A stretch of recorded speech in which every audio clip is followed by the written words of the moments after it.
মাদারীপুর সদরের কিছু অংশ, কালকিনি ও ডাসার উপজেলার 21টি ইউনিয়ন, একটি পৌরসভা নিয়ে মাদারীপুর 3 আসন।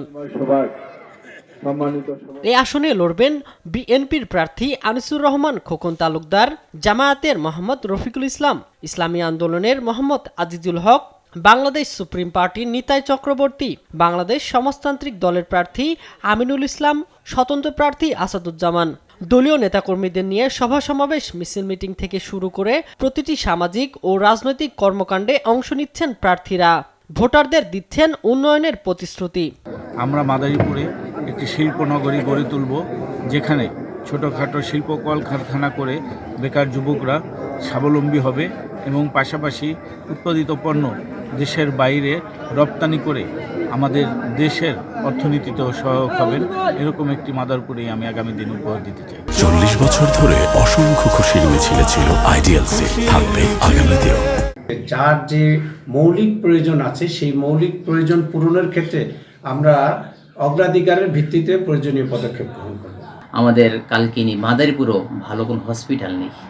আমরা ইনশাল্লাহ মাদারীপুর 3-এ মানসম্মত একটা হসপিটাল করব, যাতে করে সেই ফরিদপুর আর বরিশাল যেতে না হয়। ভোট যাতে অবাধ ও সুষ্ঠু হয় সে দাবি ভোটারদের। যে দুর্নীতি করবে না, সংখ্যালঘু দেশ করবে, আমরা চাই এরকম প্রার্থী আসুক, আমরা তাকে ভোট দিব। যে যোগ্য প্রার্থী তাকে আমরা ভোট দিব এবং সুষ্ঠু নির্বাচন চাই। আমরা ভালো একজন এমপি আমরা চাই। সুষ্ঠু নির্বাচন অনুষ্ঠানে মাঠ পর্যায়ে সকল প্রস্তুতি রয়েছে বলে জানান জেলা নির্বাচন কর্মকর্তা। মাদারীপুর জেলার 3টি আসন, মাদারীপুর 1, 2 এবং 3, তো 3টি আসনে আমাদের মোট ভোট কেন্দ্রের সংখ্যা হচ্ছে 381টি।